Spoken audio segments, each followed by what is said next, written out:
नमस्कार, मैं रघुनंदन तिवारी आप सभी का अपने YouTube चैनल में स्वागत करता हूँ। आज 29 मई है और 29 मई की कुछ इम्पॉर्टेंट करंट अफेयर लेके हम लोग upcoming paper point of view से जो इम्पॉर्टेंट है उसे लेकर मैं हाजिर हूँ। Raghunandan Tiwari current affair classes, RNT current affair classes, SBI target clerk current affair classes 29 मई की ये करंट अफेयर है। तो सबसे पहले अगर हम बात करें तो हम लोग आते हैं कि सबसे पहली जो करंट अफेयर है, केंद्र ने भारत में शरण ले चुके अफ़गानिस्तान, बांग्लादेश और पाकिस्तान के हिंदू, सिख, जैन, बौद्ध, पारसी और ईसाई समुदाय के लोगों को भारतीय नागरिकता के लिए आवेदन करने को कहा है। एक इम्पॉर्टेंट है क्योंकि अभी जब से NRC का मुद्दा उठा था तो लोग सबसे ज़्यादा बातें आ रही थी कि भाई इस पे आपने सभी धर्मों को रखा है, लेकिन मुस्लिम धर्म नहीं है, उस पर मुस्लिम धर्म ही होना चाहिए। लेकिन बाद में बताया गया कि मुस्लिम धर्म के लिए जो अलग से कंट्री बनाई गई जहाँ ज़्यादातर लोग हैं वो पाकिस्तान के नाम से जाना जाता है, तो इनमें उन सभी धर्मों को यहाँ पर रखा गया है। तो एक इम्पॉर्टेंट क्वेश्चन बन सकता है कि केंद्र ने गाइडलाइन दे दी है कि जो भी हिंदू, सिख, जैन, बौद्ध, फारसी, ईसाई समुदाय के लोग हैं जो कि कहाँ से, अफ़गानिस्तान, पाकिस्तान और बांग्लादेश से आए हुए हैं, वो आवेदन कर सकते हैं क्या, नागरिकता के लिए। आगे बढ़ते हैं। अगली इम्पॉर्टेंट न्यूज़ है, देश में कोविड के नए मरीजों की अपेक्षा स्वस्थ होने वाले की वृद्धि आई है। वृद्धि अगर हम बात करें तो जो कल तक हम लोग पढ़ रहे थे 87, अब हो गई 90%, यानी 90.34% की रिकवरी रेट हो चुकी है। यानी हम काफ़ी ज़्यादा बैकअप, यानी काफ़ी ज़्यादा कम बैक करते जा रहे हैं, काफ़ी ज़्यादा लोग स्वस्थ होते जा रहे हैं। बस ये है कि सभी अपने आप को प्रॉपर तरीके से स्वस्थ रखें, मेंटेन करें, योग करते रहें। योगा बहुत ज़रूरी है इन सभी से, और अपने आप को भी अंदर से मोटिवेट करते रहें। अगला इम्पॉर्टेंट क्वेश्चन, नागरिक उड्डयन महानिदेशक ने कोविड महामारी के कारण अंतर्राष्ट्रीय उड़ानों पर प्रतिबंध 30 जून तक बढ़ा दिया है। यानी आप अगर इस एक देश से दूसरे देश पे जाना चाहते हैं तो वो उड़ानें अभी बंद हैं, वो 30 जून तक बंद की गई हैं। आगे बढ़ते हैं। केंद्र ने जम्मू कश्मीर के राष्ट्रीय स्वास्थ्य मिशन के कर्मचारियों के वेतन में महत्वपूर्ण वृद्धि को मंजूरी दे दी है। यानी अभी हमने कल की प्रीवियस क्लास में ही पढ़ा था कि जम्मू कश्मीर का एक गांव है जहां की 45% से ज़्यादा लोगों को, यानी 45 से एज के जितने भी ऊपर के लोग हैं उनका 100% वैक्सीनेशन किया गया। और उसी से रिलेटेड एक गुड न्यूज़, वहाँ के जो स्वास्थ्य कर्मचारी हैं उनके वेतन में महत्वपूर्ण वृद्धि भी आई है। तो इससे उनका मनोबल और काफ़ी अच्छा बढ़ेगा और काफ़ी तेज़ी से काम करेंगे। आगे बढ़ते हैं। निर्वाचन आयोग ने कोविड की दूसरी लहर को देखते हुए केरल से राज्यसभा की एक सीट का उपचुनाव स्थगित कर दिया है। यानी राज्यसभा की जो एक सीट थी वहाँ पे खाली, उस चुनाव को अभी स्थगित कर दिया गया। यानी फ़िलहाल में इलेक्शन नहीं किए जाएंगे, जैसी कोविड सिचुएशन ठीक होगी उसके बाद इलेक्शन किए जाएंगे।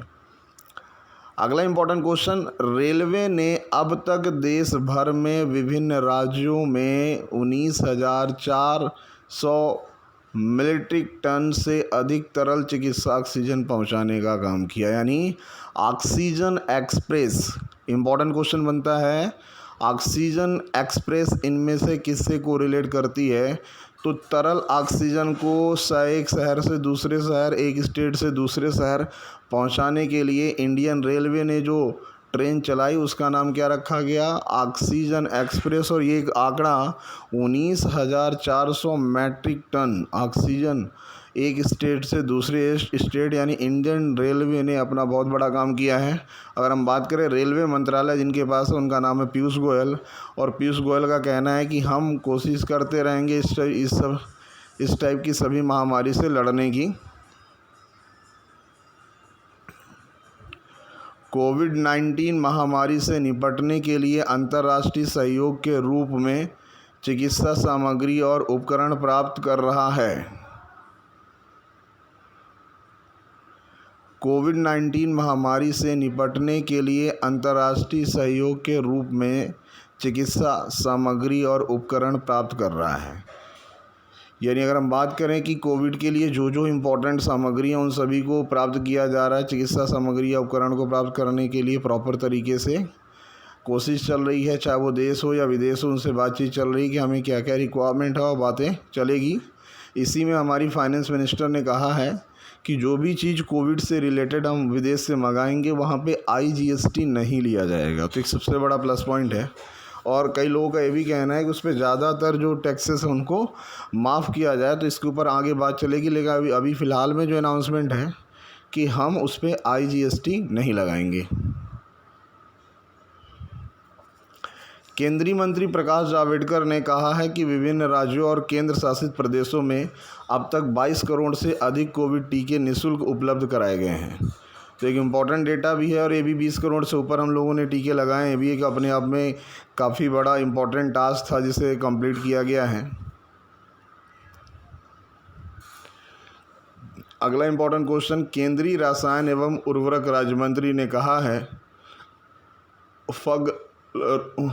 फंगल रोधी औषधि एम्फोटेरिसन बी की 50,000 शीशियाँ आज मुंबई पहुंची। जर्मनी ने आधिकारिक रूप से स्वीकार किया है कि उसने नामीबिया में अपने उपनिवेशक रसायन के दौरान नरसंहार किया था।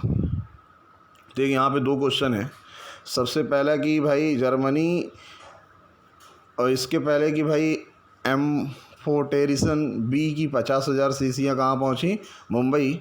और दूसरा क्वेश्चन है, जर्मनी ने आधिकारिक रूप से स्वीकार किया कि उसने नामीबिया में अपने उपनिवेशक शासन के दौरान नरसंहार किया था। तो एक ये भी अंतर्राष्ट्रीय क्वेश्चन है, बोला जाए कि अदर कंट्री से रिलेटेड है, लेकिन क्वेश्चन इंपॉर्टेंट है। आज एमनेस्टी अंतर्राष्ट्रीय दिवस मनाया जा रहा है, तो एक इम्पॉर्टेंट क्वेश्चन, एमनेस्टी अंतर्राष्ट्रीय दिवस आज 29 मई को मनाया जा रहा है। आगे बढ़ते हैं। भारत की MC मैरी कॉम ने दुबई में एशियाई मुक्केबाजी प्रतियोगिता के फाइनल में प्रवेश किया। तो बहुत बड़ी बात है, दुबई में चल रहे एशियाई मुक्केबाजी की प्रतियोगिता के फाइनल में पहुंच चुकी है मैरी कॉम इंडिया की रेसलर है, और इन्होंने कई बार इंडिया को गोल्ड मेडल प्रोवाइड किया है। तो इस बार भी टोक्यो ओलंपिक और एशियाई मुक्केबाजी में भी ये अनुमान लगाया जा रहा है कि इंडिया को इनकी तरफ से गोल्ड मिलने की संभावना है। अगला इम्पोर्टेंट क्वेश्चन, असम के मुख्यमंत्री ने आज गुवाहाटी सरुसजाई खेल परिषद का दौरा किया, यानी कैसी क्या व्यवस्था है वहाँ पे, कैसी क्या तैयारी चल रही है, तो इम्पोर्टेंट था। अगला, चक्रवात के प्रभाव से पूर्वी उत्तर प्रदेश के अधिक जिलों में 36 घंटे से वर्षा हुई। यानी किस चक्रवात के? तो यास चक्रवात के आने से ये बताया जा रहा है कि जो झारखंड, बिहार, पश्चिम बंगाल, उड़ीसा पार करते हुए उत्तरी उत्तर प्रदेश में 36 घंटे से वर्षा हुई है, यानी ये काफ़ी बड़ा है। वहाँ पे ये भी देखा जाए कि एग्रीकल्चर के लिए काफ़ी ज़्यादा सपोर्टेबल है, और कई जगह ये भी है कि नुकसान भी है। अगला इम्पॉर्टेंट क्वेश्चन है, बिहार में चक्रवात यास के प्रभाव से पिछले 48 घंटा से मूसलाधार बारिश हो रही है। यानी एक इम्पॉर्टेंट क्वेश्चन, बिहार के CM हमारे नीतीश कुमार जी हैं, और अगर हम बात करें उत्तर प्रदेश के तो योगी आदित्यनाथ जी हैं। कुछ MCQ क्वेश्चन आपके सामने लेके हाजिर हैं।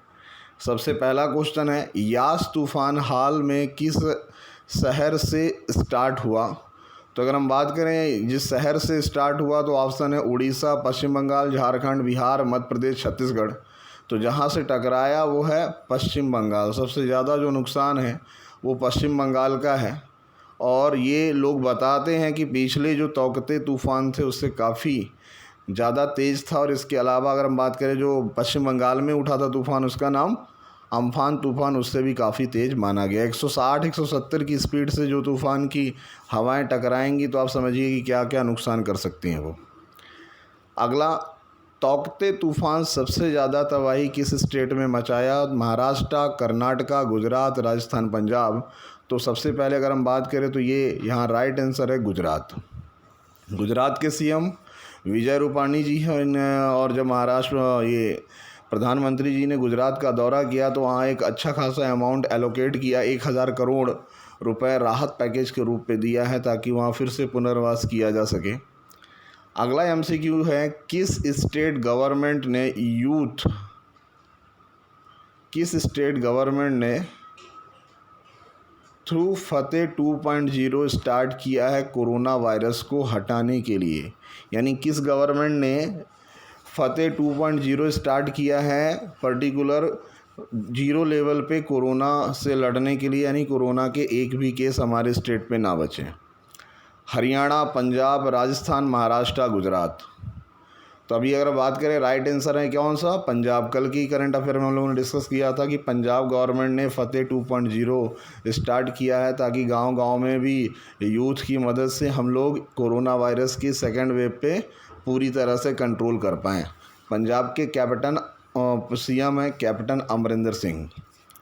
अगला एमसीक्यू क्वेश्चन हमारे पास, खेलो इंडिया मंत्रालय इनमें से किस मंत्री के पास है? रविशंकर प्रसाद, राजनाथ सिंह, नरेंद्र मोदी, किरण रिजिजू, प्रकाश जावड़ेकर। तो राइट आंसर यहाँ पे किरण रिजिजू। रविशंकर प्रसाद जी के पास इंफॉर्मेशन एंड टेक्नोलॉजी है, राजनाथ सिंह के पास डिफेंस मंत्रालय है, मोदी जी के पास है पब्लिक ग्रीवेनेंस, प्रकाश जावड़ेकर के पास है इंफॉर्मेशन पत्रकारिता। अगर बात किया जाए तो जो इंफॉर्मेशन टेक्नोलॉजी का पार्ट है वो प्रकाश जावड़ेकर जी के पास भी है। आगे बढ़ते हैं। अगला इम्पोर्टेंट, खेलो इंडिया के माध्यम से अभी हाल में टोटल कितने स्टेट में नए स्टेडियम ओपन किए जाएंगे? तो अगर हम बात करें तो टोटल स्टेट का नाम पूछा गया है, तो टोटल जो स्टेट है वो 7 है, 8 है, 9 है, 10 है, 11 है। तो राइट आंसर यहाँ पे क्या है? 7 स्टेट में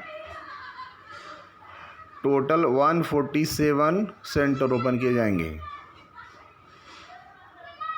टोक्यो ओलंपिक किस मंथ से स्टार्ट हो रहा है? तो जून, जुलाई, अगस्त, सितंबर, अक्टूबर। तो राइट आंसर यहाँ पे जुलाई मंथ से टोक्यो ओलंपिक स्टार्ट होने वाला है। अंडर 17 फुटबॉल महिला फीफा वर्ल्ड कप कौन सा देश आयोजित कर रहा है? Sri Lanka, Nepal, Bharat, Australia, New Zealand. तो राइट आंसर यहाँ पे भारत, आप सभी को पता है।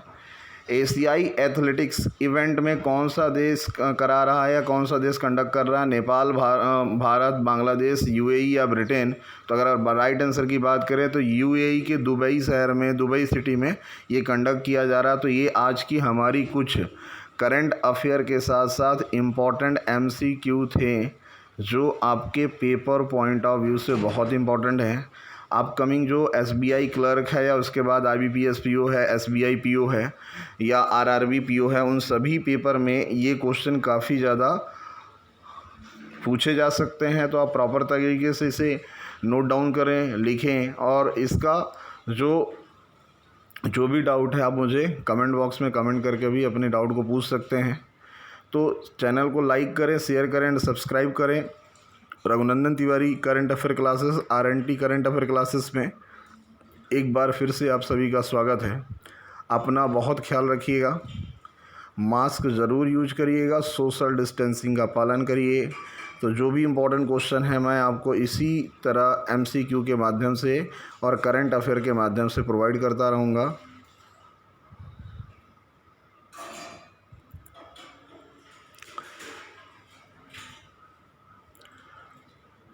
धन्यवाद।